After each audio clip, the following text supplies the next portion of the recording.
आइए सुनते हैं माता कालरात्रि की कथा।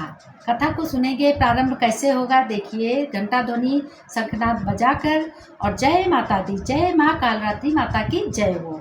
नवरात्रि के 7वें दिन आराध्या देवी हैं वह माँ कालरात्रि। इन्हें शक्ति का सबसे प्रचंड और वर्तमान रूप माना गया है। कैसा? बहुत विकराल रूप माना गया। आज हम सुनेंगे उनकी पावन कथा और करेंगे उनका स्मरण, उनका ध्यान करेंगे। देवी का स्वरूप माँ कालरात्रि का वर्ण घनघोर काला है, बहुत ही काला है और प्रचंड अग्नि ज्वाला की तरह है। उनके केश बहुत लंबे हैं, बिखरे हुए हैं और गले में बिजली जैसी चमकती माला शोभा देती है, बहुत सुंदर देती है। 3 नेत्र उनके हैं, 3 नेत्र हैं। एक है सूर्य नेत्र, एक चंद्र और अग्नि के समान प्रज्वलित है। उनके 3 नेत्र हैं, एक सूर्य की तरह है, एक चंद्र की तरह है और तीसरा नेत्र अग्नि की तरह बहुत तेज है। ज्वाला, अग्नि की ज्वाला दिखती है तीसरे नेत्र में।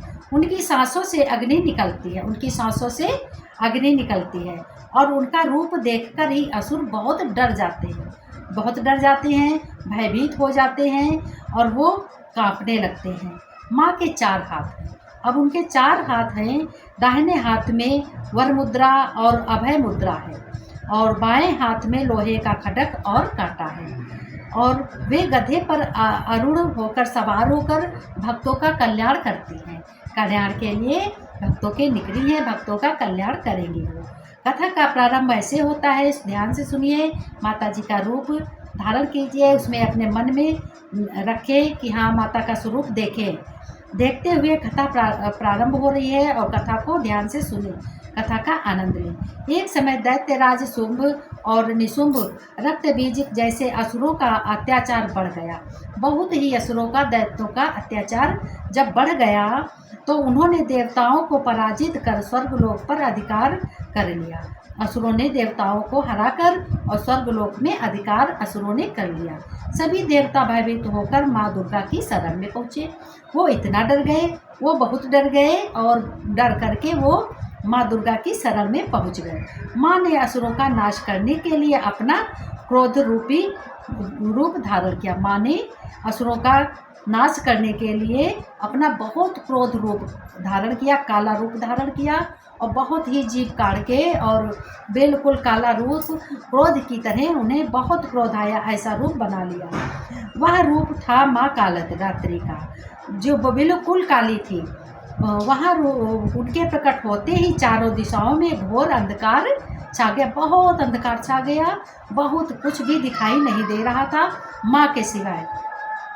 पृथ्वी बहुत कांप उठी, आकाश गूंजने लगा, समूह में ज्वार आ गया, समूह थल विथल होने लगा, सारा जल हिलने लगा और बहुत ऊपर से बिल्कुल बाढ़ आ गई। देवताओं ने देखा तो उनकी आंखें भय से भर गई, देवताएं डर गए और उनकी आंखों में डर दिखने लगा। तो माता ने कहा कि कालरात्रि ने उन्हें समझाया, उन्हें शासन दिया, कहा कि धैर्य रखो, भय मत करो, मैं तुम्हारी रक्षा करने आई हूँ। देवताओं से माता ने कहा है, कालरात्रि माता ने कहा मैं तुम्हारी रक्षा करने के लिए आई हूँ और तुम डरो मत, धैर्य रखो, शासन दिलाया। जहाँ माँ कालरात्रि शासन दिलाया, कहा अब कथा श्रृंगार कैसे करती हैं माँ कालरात्रि।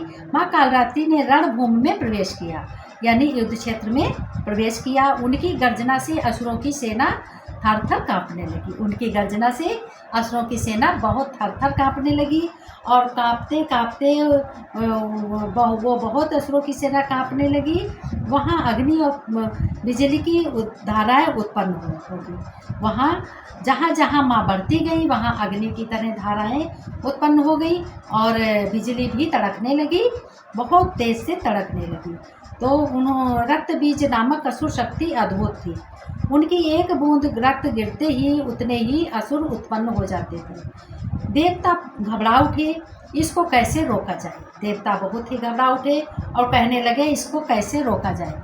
तो उन्होंने माँ जी ने कहा, तभी माँ कालरात्रि ने अपना विशाल मुख फैलाया, मुख बहुत तेज से फैलाया और फैलाने लगी, कहने लगी कि बहुत तेज से उन्होंने अपना विकराल रूप फैलाया वे रक्त बीज को खड्ग से घायल करती, रक्त बीज को खड्ग से घायल कर रही थी और उसके रक्त की हर बूंदे अपने मुख में समेट रही थी, अपने मुख में हर बूंदे समेट रही थी और समेटने की बजाय इस प्रकार कोई नया असुर उत्पन्न नहीं हो पाया। जितनी बूंदें गिरती गई उतनी मुंह में अपने समेटने लगी बूंदें, तो इस प्रकार से कोई भी असुर उत्पन्न नहीं हो पाया और रक्त बीज का अंत हो गया। शुभ निशुंभ का भी वध कर माँ ने देवताओं को पुनः स्वर्गलोक दिलाया। देवताएं बहुत खुश हो गए स्वर्गलोक पा करके। अब माँ की महिमा और फल सुनिए क्या क्या है। माँ कालरात्रि भयंकर दिखती है, लेकिन अपने भक्तों के लिए अत्यंत शुभ और मंगलकारी है। अपने भक्तों का कभी नुकसान नहीं करती है। इन्हें शुंभकरी भी कहा जाता है, माता को शुंभकरी भी कहा जाता है। जो भी भक्त श्रद्धा से इनकी पूजा पाठ करते हैं वह सभी प्रकार के भय, बंधन और शत्रु से मुक्त हो जाते हैं। अचानक होने वाली दुर्घटनाएं, भयावह बाधाएं और जीवन की कठिनाइयाँ माँ की कृपा से दूर हो जाती हैं। कितनी भी कठिनाई हो, कितना भी बड़ा संकट हो, और माँ की दर्शन से, माँ की कथा सुनने से, पूजा पाठ करने से सब कुछ दूर हो जाती है और धन की प्राप्ति होती है, सुख की प्राप्ति होती है। घर में बहुत सुख होता है, बहुत आनंद छा जाता है। और अब देखो पूजन विधि कैसे होती है। 7वें दिन लाल फूल और ईगल की धूप से पूजन करें। गुड़ या गुड़ से बनी वस्तुएं अर्पित करने से माँ बहुत प्रसन्न हो जाती हैं। इस दिन माँ को नील वर्ण वस्त्र भी अर्पित करने का विशेष महत्व होता है। अब समापन कैसे करना चाहिए। समापन करने की विधि देखो भाइयों और बहनों, ये भी 7वें दिन की आराध्या माँ कालरात्रि की कथा है। ये 7वें दिन की पूजा पाठ है और माँ कालरात्रि की कथा है। उनकी भक्ति से साधक को अकाल मृत्यु का भय नहीं रहता। उनकी भक्ति जो करता है उनको मृत्यु से बिल्कुल भय नहीं लगता है, डर नहीं लगता और जीवन में सफलता व सुख समृद्धि प्राप्त होती है। बहुत सुख होता है और समृद्धि प्राप्त होती है, धन प्राप्त होता है और बहुत ही आनंद होता है। घर स्वर्ग की तरह बन जाता है। आइए सब मिलकर पुकारें, जय माँ कालरात्रि माता की जय, जय माँ कालरात्रि माता की जय, जय माँ कालरात्रि माता की जय। सभी का ये कथा जरूर सुने सभी भक्त प्रेम से और इस कथा को सुने, अपने घर के संकटों को दूर करें। माँ कालरात्रि की शक्ति को पाएंगे और उनकी शक्ति से सब दुख दूर हो जाएंगे, धन भी बढ़ेगा, सुख भी मिलेगा और घर में सुख संपत्ति बहुत अथाह होगी, सब खुश रहेंगे। और कालरात्रि माता की जय, कालरात्रि माता की जय। आइए अब देखो ये इस मधु बाबा की डोर में सारी कथाएं मिलेंगी। आप सभी लोग कथा को गूगल से मंगा कर सुनना। सभी कथाएं मिलेंगी, रामायण की कथा मिलेगी संदर्भ सहित, सभी आरती मिलेगी और सभी लोग सुनेंगे। बोलो कालरात्रि माता की जय, कालरात्रि माता की।